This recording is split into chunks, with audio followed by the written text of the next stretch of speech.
All right, guys, so we're going to go ahead and get started, and I will kick us off. So I just want to say thank you, everyone, to coming for the Crisis Comms 101. It is the second part of our crisis communications series between SMPS Dallas and TEXO. Today will be led by Buie Co. They spent a lot of time facilitating and prepping this for us to give us the best information possible to go start our own plans and teams and communications. So anyway, I will introduce them in just a moment. But first, to give you a little introduction on SMPS and myself, my name is Megan Sandy. I work for DPR Construction. I'm currently the Director of Education for SMPS Dallas, our local chapter here. SMPS, just for those who don't know, is the Society of Marketing Professional Services. We offer educational networking events for marketers and business development professionals across the AEC industry all around the nation. And our educational events are really aimed at helping members grow in our career, develop knowledge, and kind of go to the next level, both personally and for their firms. So that's kind of the rundown of what our committee does and what SMPS Dallas does. If anyone's interested in volunteering or being a part of SMPS Dallas, please feel free to reach out to me. The email is education@smpsdallas.com, or there's plenty of ways you can get involved on our website. So just a brief overview of things that we've got coming up. We do have a monthly virtual forum that's led by Kathy Hutchinson with IDBRI. That is coming up on the 2nd of September. It's a Wednesday. That is a free event, and it'll be a really great overview of positive outliers that are coming on the market right now. And if you're curious about becoming a CPSM, which is a Certified Professional Marketing Services designated person, there is a 2021 study group coming up in January, and there is a webinar coming up on the 9th of September as well. That is free for everybody. And you can also win a set of the study books that are $160, so really great value. And I also just want to give a heads up to everybody. Thanks for signing up for the Adobe Forum on the 10th. That is totally sold out, and it's going to be a really great event. Just a reminder for everyone who did sign up to just make sure we see you on the 10th. And that is a yearly series though, so we will have it back again in January. So I will turn it over to Emily. Hi everybody, my name is Emily Baker and I am the marketing manager for TEXO and a member of the SMPS Communications Committee. TEXO is the largest commercial contractors association in Texas and one of the largest affiliated with the National Associated Builders and Contractors, or ABC, and the Associated General Contractors of America, or AGC. Representing construction companies who do more than $15 billion of work annually, TEXO and its members are critical to the economic growth and improvement of our area. The association maintains a strategic focus in 3 primary service areas: government representation, safety and training, and development, professional development and leadership training. If you're interested in learning more about TEXO, please visit our website at texoassociation.org, or feel free to email us at texoassociation.org. Also, a few events coming up. All of our upcoming events can be found at events.texoassociation.org, but some big ones include our TEXO Foundation Clay Shoot, which is September 10th at Dallas Gun Club. Teams are sold out, but I believe there are still some flurry spots and sponsorships available. Also, if you're not available to attend, this is a fundraiser event for our TEXO Foundation, which works to address the workforce gap in our industry. And so we do accept donations on our website for that TEXO Foundation. Also, our ASA TEXO Foundation Bass Tournament is coming up September 25th through 26th at Lake Fork in East Texas. I believe there are still some teams available for that. And finally, we have a full slate of professional development courses coming up this fall, including a virtual project manager development program, a CPM scheduling series, a liens and bond claims webinar, as well as many others.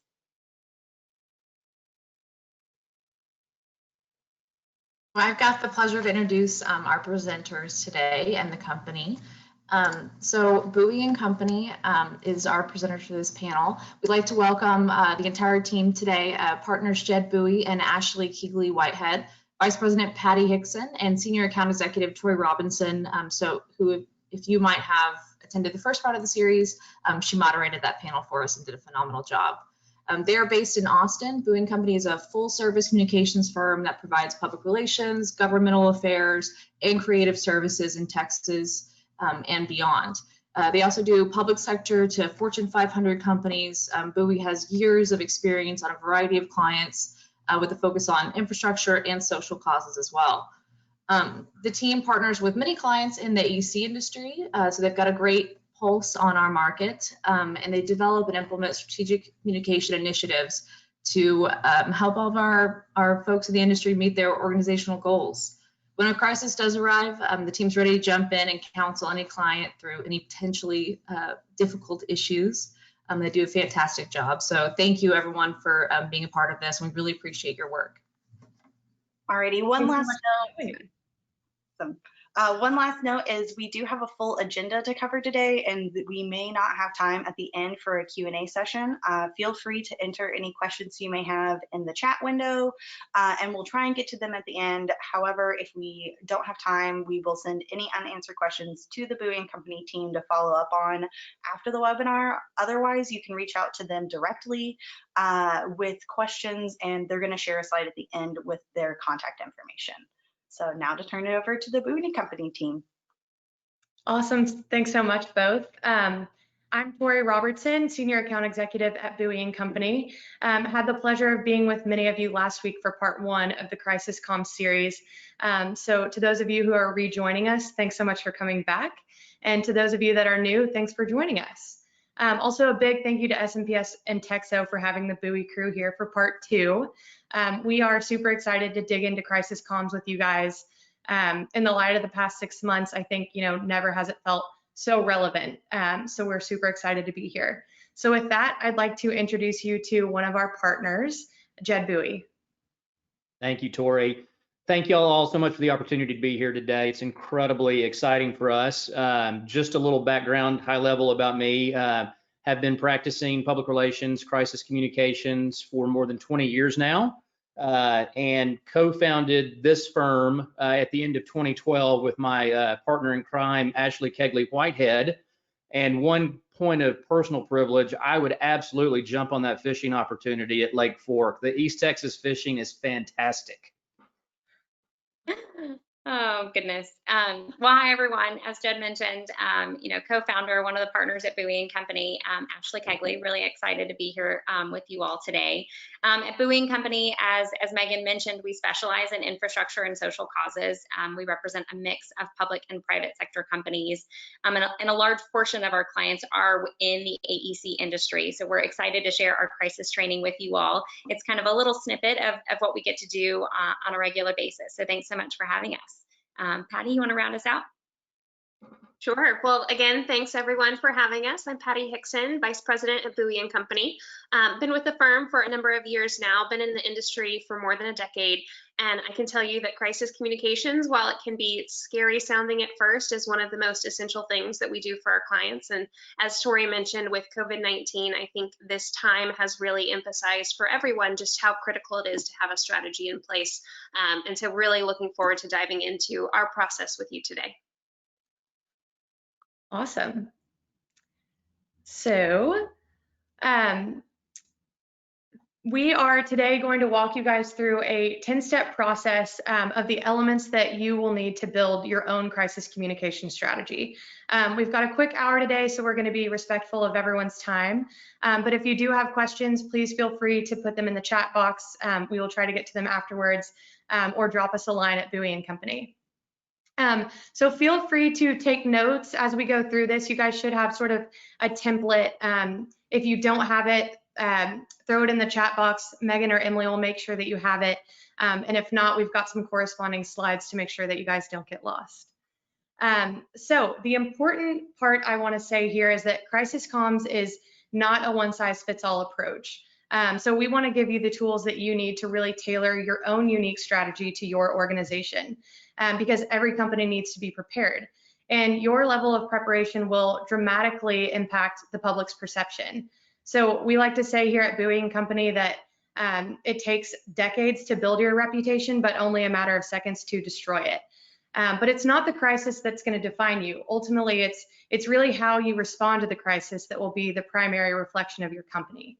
So before you can even get to the protocol itself, it is important to first establish the types of crises that could impact your organization.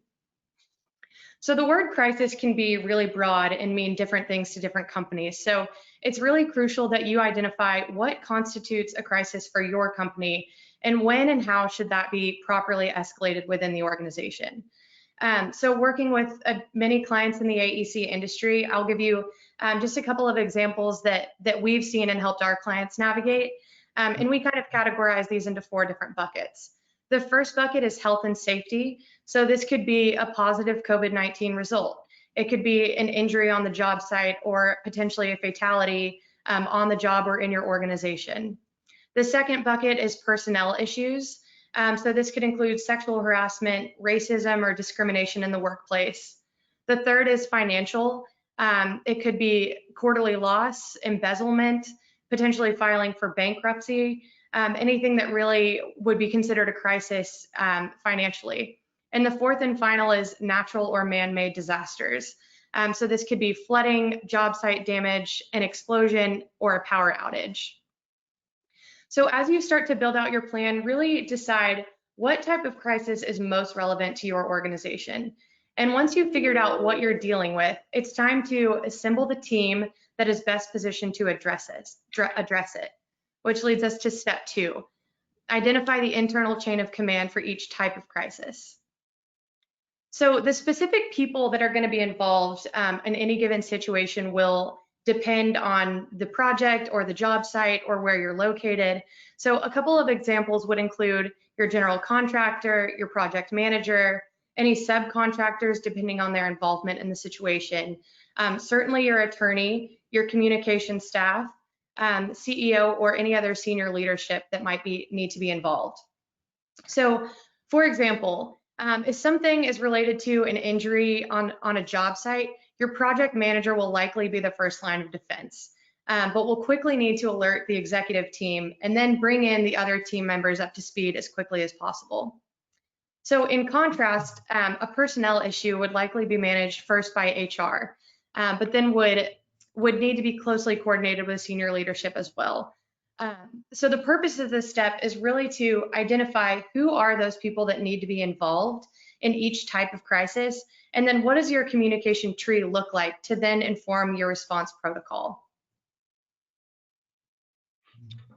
Okay, so talking about response protocol, that would be the next step after you've identified what you're dealing with, the situation you're dealing with, and you've identified your dedicated response team. And so think about this checklist as kind of your roadmap, your safety net to ensure you are accounting for every possible scenario, that you are on top of everything that needs to be addressed, because in times of crisis, things get chaotic, things are uncertain. And so we would counsel you to approach this in one of 2 ways. You can come up with a comprehensive checklist that accounts for every type of step that you need to take throughout the process, regardless of what type of crisis it is. And then once you've determined that, you can go through and select the ones that are appropriate for that type of situation.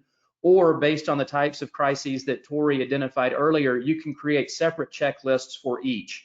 Whichever one works better for you, we would counsel you you're going to be the one using it. So think about it that way.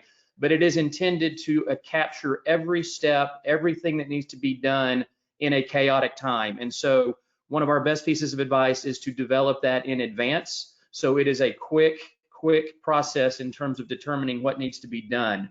And when I talk about the different types of crises, they will necessitate different steps. Some could be shorter, some are more involved. For example, if there was a fatality on a job site, there's going to be a whole factor that includes coordinating with emergency response teams, capturing photography of the site, tending to the victim until emergency response or emergency teams respond, versus a personnel issue, which may have you working more closely with your legal team, interviewing different staff members, third-party witnesses, those types of things. And so it is a really important exercise that we would encourage you to do in advance, proactively, to think about all of the different types of things that are involved in a crisis. It really is your playbook, your roadmap, intended to be a living document that you monitor throughout the term of the process, checking things off that you have done, you know, anticipating things that are coming down the pike. And so it really is a good guide and keeps order, allows for a lot of order during, as I said, chaotic times. And then as part of this process, another key component, there are a few other key points. One, dedicate a single spokesperson. Nothing can throw these things off balance than having multiple people speaking. Having one singular spokesperson allows message consistency, ensures that response is done in a timely and accurate manner. We would also counsel you to kind of what we call the gatekeeper. This is the person on your response team that manages inquiries when there are media calling or other stakeholders calling. That is a single point of contact. They know where to go. That is then they are able to filter it to the spokesperson or to the appropriate person, legal, whatever it is, for thoughtful response. We would also suggest keeping a communications log of every inquiry, every comment that's made, and the response that was given and when it was given, to ensure that stakeholders are being responded to in a timely manner. We know what we're saying to each group so we can stay on top of it in terms of consistency. Those are the things that really can wreck a crisis response. Is nothing creates anxiety and fear more than when people don't get a response or they don't know where to go to get their questions answered. And it allows for, as I talked about, message consistency. If your company is saying different things to different people, that speaks to the credibility of the organization and really gives people it causes panic to rise. And so those things sound simple, but they are fundamental to an effective, smart, responsible protocol. So once that checklist is in place and you feel good about that and every kind of item is accounted for, we then turn toward our drawer statement. We call them drawer statements because, again, this is something that we would suggest that you have drafts in advance, templates, to where you can drop in crisis-specific information, but that you're not starting from scratch. And so I think, as again, pointing back to the types of crises that we identified, go ahead and put some basic framework to that. Your company's mission, your values, and how you talk about your company is not going to change. And that always needs to be included in this type of statement to reaffirm what you stand for and what your values are. Having the template set up allows you to quickly drop in specific information and get it out the door quickly. And so it is all about responding in a timely manner with accuracy. And some words of advice here: stick to the facts. Keep your statements short and concise. Certainly maintain anonymity of those involved until families have been notified and through proper channels and you've coordinated with legal. All of those are critical in this type of situation.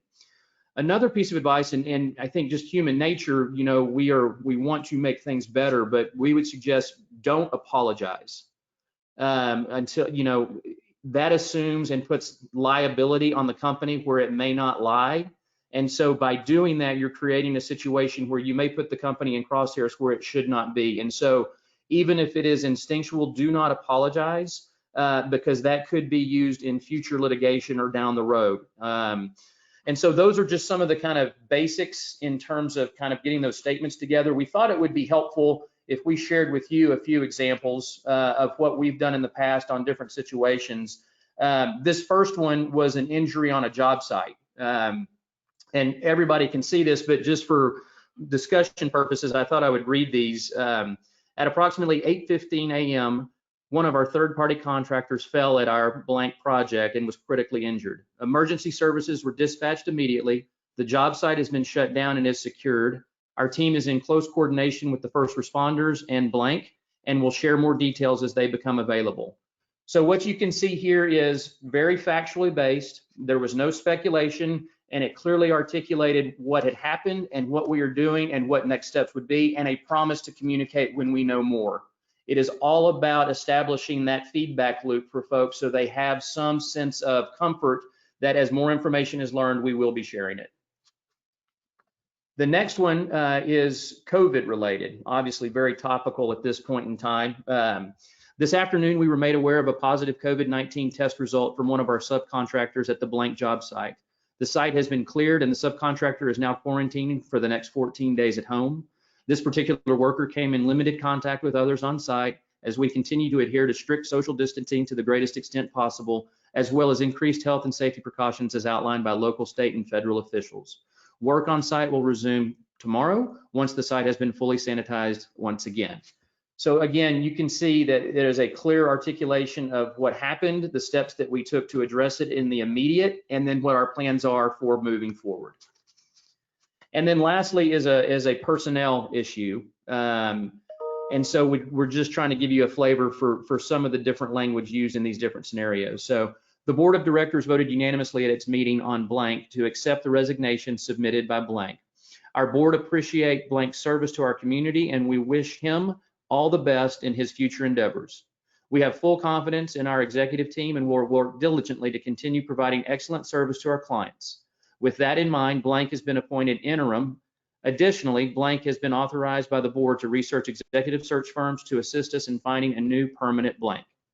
Our board is committed to ensuring that our clients continue to receive the highest quality of service, and we have full confidence we will find a leader worthy of our incredible community. Again, I think I've made the point in terms of quickly communicating what the situation is, what the development is, that there is confidence in a process moving forward, and that we are committed to providing great quality and continued service to the community that we serve. And so some of that speaks to kind of the core values of the company or the entity, but it also very quickly and factually communicates what's happened, what the process is going forward. And so I know I went through those quickly, but I hope that gives you a flavor for when we talk about drawer statements, the types of things that we would suggest that you consider having prepared, then being able to customize based on the particular crisis that shows up. So with your template statements in place, the next step in developing your crisis communication strategy is really thinking through and identifying the different external audiences that you might need to communicate with. So one of the most important things that we would emphasize is that in the same way that every crisis is unique, the audience that you need to communicate with is going to be similarly unique. So you might not need to communicate with the same people in every single situation. In the case of a positive COVID test result, for example, on a job site, that might include specific project partners, but it also might include only the employees who are actively on that job site. And so you might start to think through, again, what are the crises that could impact your organization and who would need to hear from you. With a job site injury or a fatality, certainly, again, you'll want to be notifying other employees, but that might need to go to a broader company. Folks will, notice if someone is missing or if something, if it is a fatality, you'll want to be thoughtful about how you communicate that to the entire organization. But you'll also have to think about notifying next of kin. And so while these are, certainly difficult circumstances to think through, having this process in place ahead of time is really helpful so that you know exactly what you need to do. And again, the statements that you've created will help you start to think about how you talk to each of those audiences.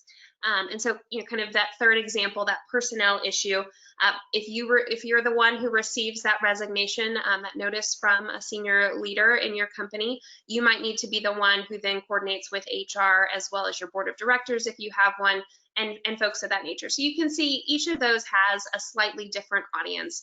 And that's just an example of who you might need to be thinking about.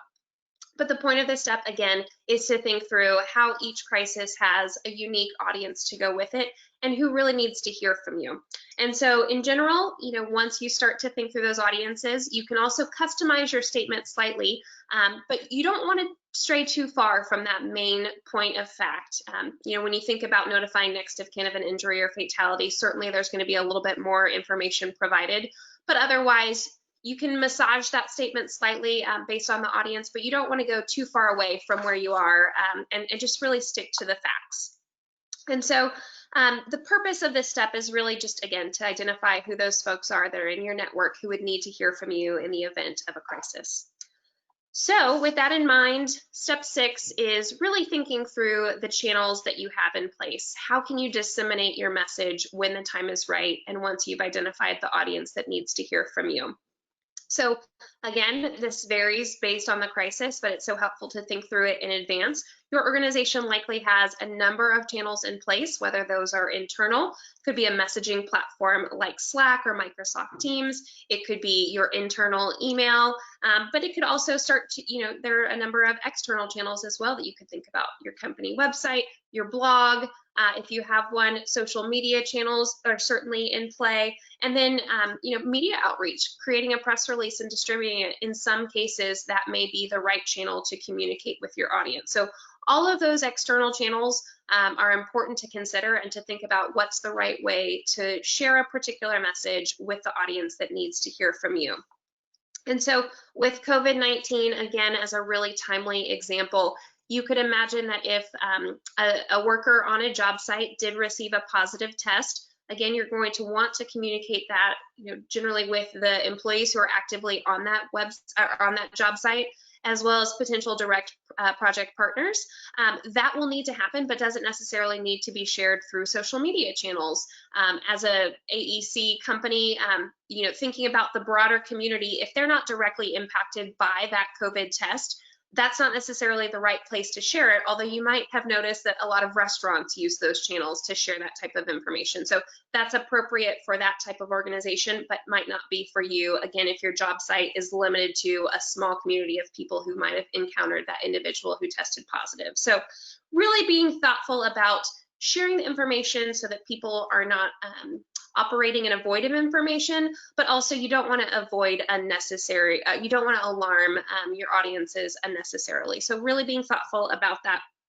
And, one of the things that we would also encourage you to think about in an instance like a job site, a serious injury or a fatality, picking up the phone is probably the right method of communication for those early audiences and that initial information sharing. But it's not necessarily the right time to get on email, for instance, because you have to match your emotion and the distribution method to the appropriate level of what you're communicating and what the situation calls for. So again, those are just some quick examples for how you might change your distribution method across different situations. And one more just to highlight with a press release is a great example. If you are dealing with senior leadership, someone resigning, that might call for an official announcement from the company where, generally speaking, a job site injury or fatality would probably not be appropriate for a press release. So thinking through press release, media is of course an audience that we always need to consider. So step 7 should be, what is your media strategy as a company? So media is always an audience that you need to consider. And there are going to be instances where media will or should be anticipated. So for instance, a job site injury, very likely that media could hear about that and reach out to you with questions. So even if you decide that your strategy is to be reactive and that you're not going to proactively distribute information about that injury, you still need to be prepared in case someone were to contact you to want to have that information. And that's where those statement templates that Jeb talked about are really crucial, because it allows you to make sure that you stick to the facts. But if a media outlet does request more information about a job site issue, you're able to respond to them promptly and accurately. And again, those are two things that we always emphasize with media in particularly, is making sure that you're respectful of their deadlines, but also staying accurate. And sometimes there is, in a developing situation, missing information. And so only sharing what you know, but then promising to share more as it becomes available. So again, for reactive media strategy, at least having that drawer statement ready to go is critical. But there are some cases where you might want to be proactive with your strategy and actually use media as a channel to get out in front of your audiences. So again, we mentioned that senior departure, senior leadership departing from the firm, whether that's through a resignation or some other situation that could be unexpected, is potentially an opportunity to use the media to get that message out. And so when you decide to be proactive, or when you're dealing with media in response to an inquiry, you always want to make sure you stick to the facts. And so when you think about media, they want to hear what happened, where did it happen, when did it happen? So thinking about date, time, the current situation, again, verified by facts, only sticking to what you know for certain. If it's a job injury or an incident, if there were multiple injuries, knowing that number. And then, of course, if it's a developing situation, the status of that situation. And so with that also comes whether or not you need to follow up with more information at various intervals. So I know that for folks who joined the session last week with Tori and the panel of experts who spoke about crisis communications, this is something that we talked about then, but no comment really is not an option in our opinion when it comes to a crisis. No comment is actually a response in and of itself, and it tells something to your audience about your organization, and we would avoid that and rather stick to a statement that, again, communicates the facts, but sticks to also sharing how you're confidently moving forward from the situation. And so many people, again, can be afraid to interact with media, but we would encourage you. That's one of the benefits of having this crisis communication strategy in place and how media play into that, because the more you are prepared, the less likely you will be to be uncomfortable in that situation. And again, media can be a useful channel in the right moments. Yeah, Patti, I think I would just underscore that, media, I think, can actually be a great vehicle for disseminating information, especially in the midst of a crisis, to the public and broader groups, especially if a situation is ongoing. Right now, we're all, I'm sure, paying attention to Hurricane Laura. Natural disasters always warrant, situations like that. Even the early COVID updates from the governor, I think, were really valuable and oftentimes represented the first time businesses across the state were hearing about any policy or reopening plans. So I think media can really help speed up adoption and dissemination of that information, depending on what situation you're dealing with. I'm sure you guys are sitting there thinking, I don't know that media would really relate to us in the AEC industry, but I think job sites, as we've talked about, is one of those crises that you all should absolutely be prepared to handle. And I think that is an instance in which you might be prepared to interact with the media on. Perhaps multiple times. And I think that kind of brings us down to step 8, which we like to call rinse and repeat. It's really going back to, as Jed mentioned, that feedback loop with your audience. A crisis is always ongoing, it's always evolving. The notion of a crisis in and of itself means that it's come on, suddenly, and you haven't had adequate time to prepare. So it's really important that you keep your audiences up to date. If we keep, the job site injury in play, that situation, you're going to have to determine how frequently and when it makes sense to give updates. So step 8 is kind of built into your plan, and it's that purposeful reminder that your crises plan you might need to run through at different times and in different ways. So initially, you might want to address an issue at a very high level, stating the facts as we shared in some of those original drawer statements. The facts of an incident, an employee, has been taken to St. David's or Methodist Dallas, but things, as you all know, can change very quickly. And so you might find yourself, moments later, hours later, giving an update that, an employee is now out of surgery, they've been moved, to an ICU, or, God forbid, that they've suffered fatal injuries and have died. So it's really important that you try to anticipate how often and what kind of updates you're going to be needing to give for each type of crisis that may evolve.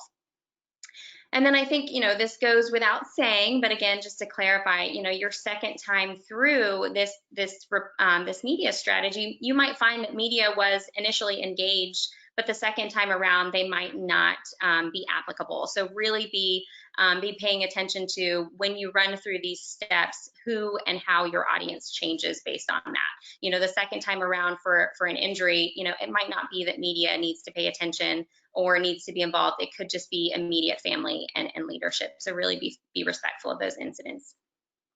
I also think it's important, when we're talking about crises, they all come on very quickly, but they don't necessarily always resolve quickly.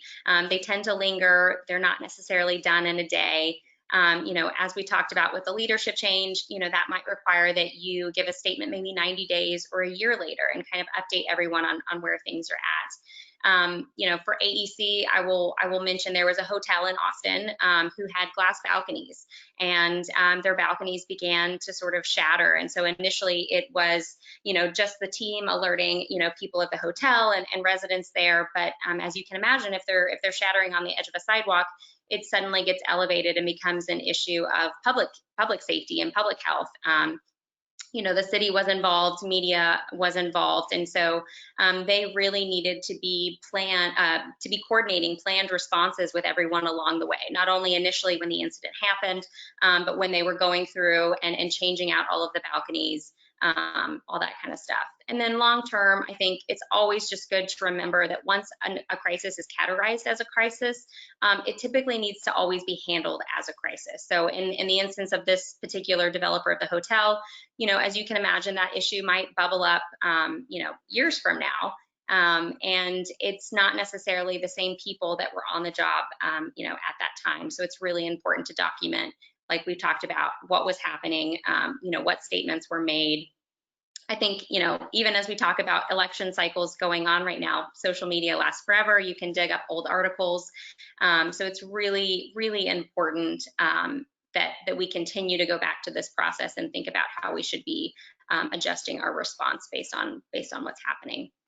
I can say whenever we get pulled on to a job with a project, one of the first questions we always ask is, are there any skeletons in the closet? Is there anything that we need to be aware of before we go out publicly? And it's not because we want to know what their dirty laundry is. It's honestly, we want to help them be able to navigate a crisis. And we don't know how to navigate one if we don't know that there was ever one to begin with, and you shouldn't be expected to either. In fact, I think oftentimes it's important that a crisis doesn't become a crisis a second time around, and the only way that you can do that is really, I think, which is kind of brings us perfectly to step 9, the only way that you can do that is really with a post-crisis evaluation. And so, this step is really about, having in advance questions that you want to make sure that you go through after a crisis. So as much as we've promoted, the idea of really being prepared, we know that you can't be prepared for anything. Certainly us doing it every day, we're not necessarily always prepared for anything. And so that's where these checklists really do come in handy. I think it's really easy for people to kind of want to wash their hands of a crazy crisis situation immediately, kind of get back to normal. But honestly, that is the perfect time to perform a postmortem. It's important that, when you're talking about the situation, that it's still top of mind, that it's still really fresh for you all to go back and talk about. So questions that we might suggest you put into your post-crisis evaluation would be, how was the situation handled? What worked? What didn't? Is there anything that you would have done differently? What are the lessons learned that you can take away with it? Would you have put a different spokesperson in for a particular situation, or were you really happy with how that person handled, a particular interview? Should legal have been involved sooner? Did you share too much too soon? All of those questions I would think about ahead of time, because in the middle of a crisis is certainly not the time that you're going to be wanting to think about it all. And honestly, you could forget just because you're so overwhelmed with everything going on. So autopsies, I think, are a really great way to just kind of help you hone your crisis strategy. And they also help the company out long term. Again, going back to really making sure that the people in the company long after you are set up for success in handling these situations as well. And then lastly, that kind of gets us to step 10, review and rollout. So I think it's really, really important that once your strategy is developed, that you review it comprehensively. And this goes back to step 2, which Tori talked about in terms of the chain of command. Sorry, my goodness. Who are the leadership that need to be involved to bless this plan? Is legal going to have a good look at it, and who else might you be missing. Crisis strategies are not to be made in a vacuum. We always recommend, I cannot understate this enough, to bring in legal and collaborate with them. Stakes in crises are high monetarily, but we're also talking about many life or death situations, and so it's really important that your legal team be a part of that adoption. They might also advise you on some additional steps above and beyond the ones that we've talked about. We think it's important that everyone agree on the steps and really understand how things are to go if a situation does in fact occur. And then it's really important that you roll that out to your whole company, and you need to talk about it regularly. One of the things we talked about along the way is, crises affect everyone at the staff level.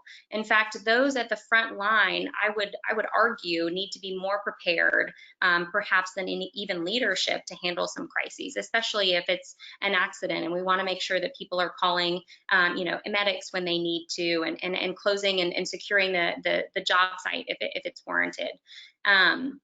I think there's also other ancillary, sort of preparatory meetings that you all need to take into account, as we talked about. If one of your protocols is media, perhaps you need to think about, does speaker training need to happen with a couple of the spokespeople that you've all identified? If someone does, get injured or dies on a job site, is there counseling, grief counseling, that needs to be provided to your employees and colleagues? And then you all, of course, are regularly doing updates through OSHA, but think about other trainings such as sexual harassment trainings, diversity, equity, inclusion trainings. All of those will be really helpful in kind of rounding out and helping you all be more prepared to handle this.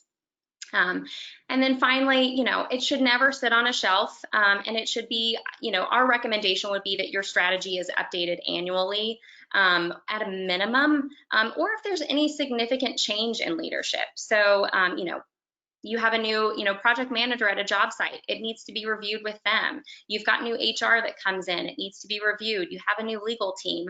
All of those sort of significant changes in staffing and or leadership, I think, also warrant a good dusting off and kind of fresh look at what's going on. So I think, we were pretty mindful of time. It looks like 1:45. Emily, do you have any questions on the chat box? Do you want to open us up? I don't know if we've got some time for that. Yeah, we have 15 minutes left, and it doesn't look like we've had any questions come in. So if anybody attending the webinar has any questions, feel free to enter those into the chat and we will ask them aloud. If not, or if you'd like to reach out directly to the Buie & Company team, as you can see on the screen, they have their contact information. So if you want to prefer to reach out directly, that's available as well. Otherwise, feel free to enter in any questions now.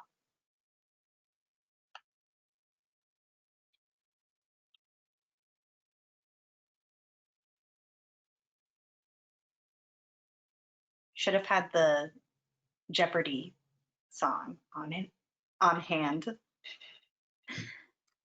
Guys, I've got a question for you. This is Megan Sandy. This came up last week when we were going through our panel together. How should people deal with COVID messages that are coming out and kind of COVID burnout?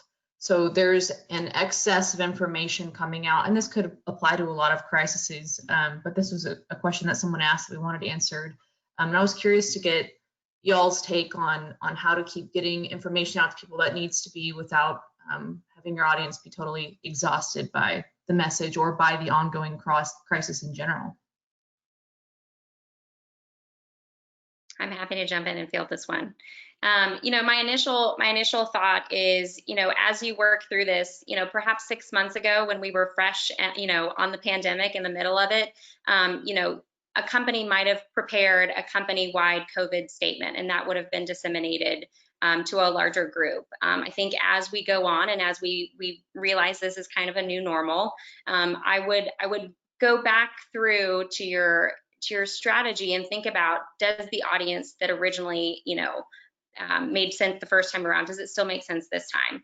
I think one of the things we talked about was if there's a positive test on a job site, what we've talked about is it's not necessary that you send out a company-wide memo. It's not necessary that you you put it on social media. I think really keeping it to the people that have come in contact with that individual and those that have come in contact with the job site. So really being thoughtful about who needs to hear it. And I think if you can scale down some of that, you'll be able to kind of break through the clutter and the noise a little bit easier. And also make sure that you're updating and tailoring that statement. So once someone is, if someone is tested positive, the original statement that you talked about with your precautions in place, they might need to be reviewed. If you've had, God forbid, multiple, positive tests on a job site, perhaps you need to deepen, your cleaning or your strategies or your protocols. So always make sure that you're refreshing those and having them truly be applicable to the situation at hand. Guys, anything else you might add?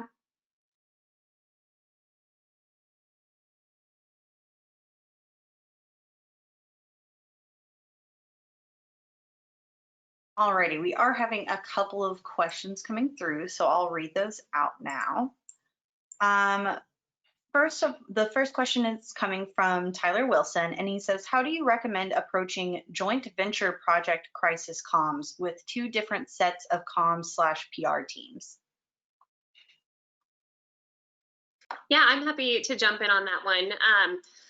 We always talk about the fact that just the nature of working on a project with an AEC industry, we often work and represent a developer, but we also have represented architects and engineers and the construction companies. And so there's a lot of folks who are involved in different projects. And so we often find ourselves collaborating with other groups. And I think that's something that you should absolutely be prepared for, but also certainly be open to.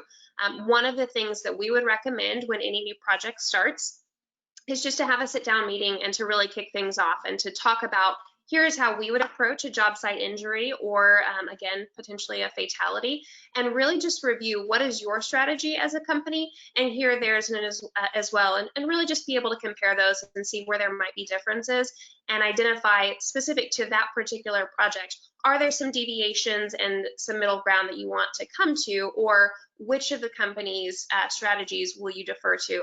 Oftentimes it might be the developer as maybe the main face of a project, but certainly you want to make sure that you cover that right at the start of a project so that you don't get off into the middle of a crisis and you're on different pages.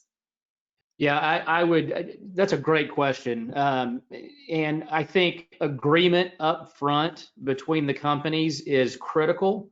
I think you have to kind of set the ground rules, and you both have to be comfortable and feel good about the both in terms of procedure and message. I mean, both companies are going to want something that talks about their core values or that is specific to each company. But in terms of the actual event itself, I think it is, again, imperative that you have agreement in terms of what a statement could look like. So again, a template that you could agree to up front would be good. And then procedurally, assigning roles up front. I think the most important point that I could make on any of this today is how chaotic these situations are. You don't want to be scrambling after it's happened because it's too late and things are going to go wrong. And so as much forethought and strategy that you can put in calmer times, you're going to be that much better served. And that includes getting to a really good spot for both companies, both in terms of what the process is going to look like and what the message is going to include that you put out. Yeah, I would just include, Jed, you mentioned roles, and this is where a gatekeeper and spokesperson really become super important as well. And whether there's one gatekeeper or spokesperson between the joint venture project, or there's two, just making sure that whatever that looks like, if there are more than one, that they're in lockstep. To make sure that the message is truly streamlined and consistent. Yeah, because if nothing's going to hurt y'all more is if both companies are saying something different. That is a huge fail.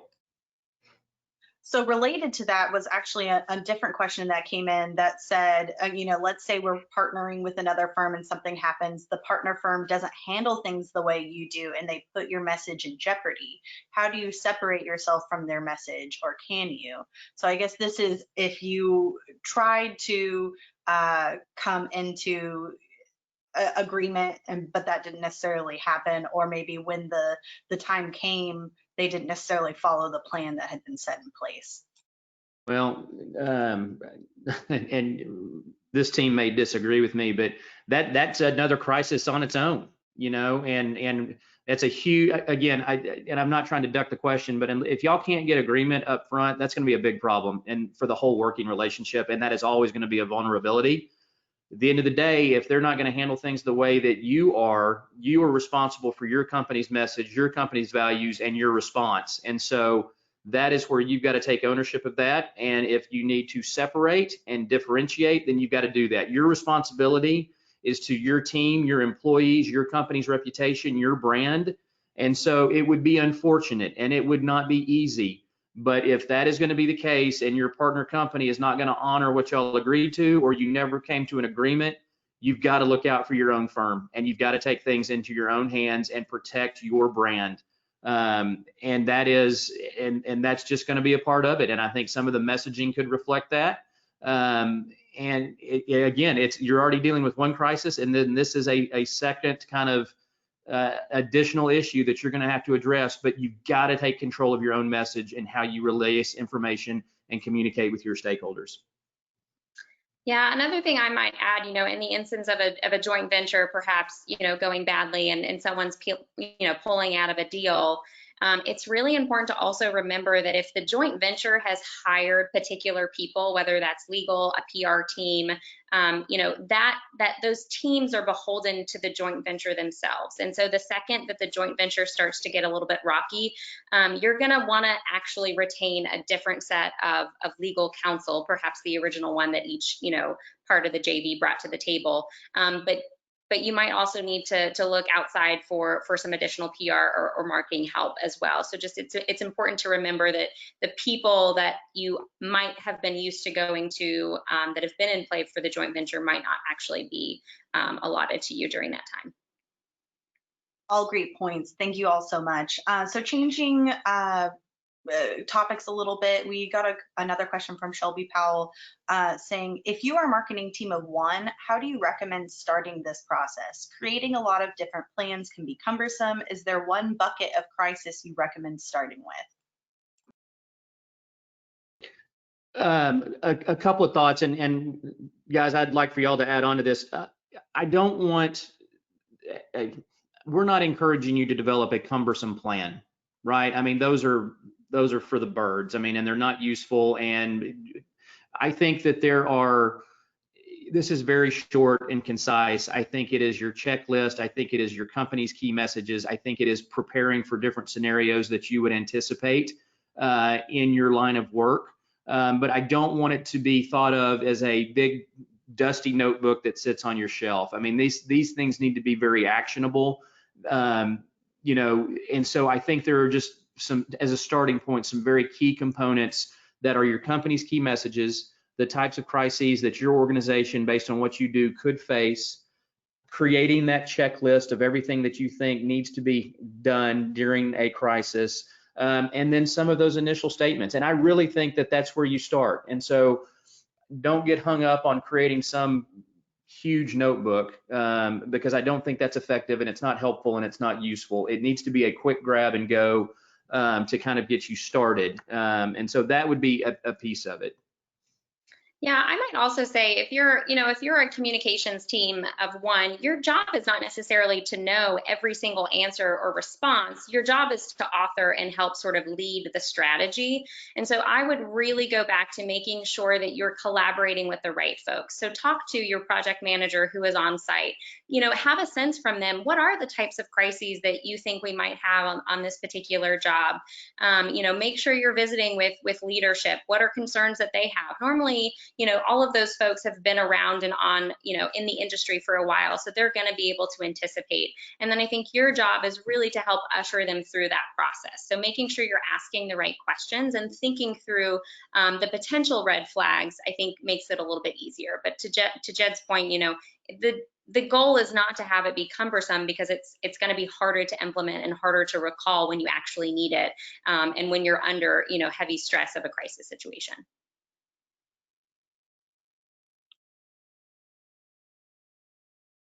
Awesome. I think we have time for one last question. We have about 3 minutes left. So this final question comes from Kayla.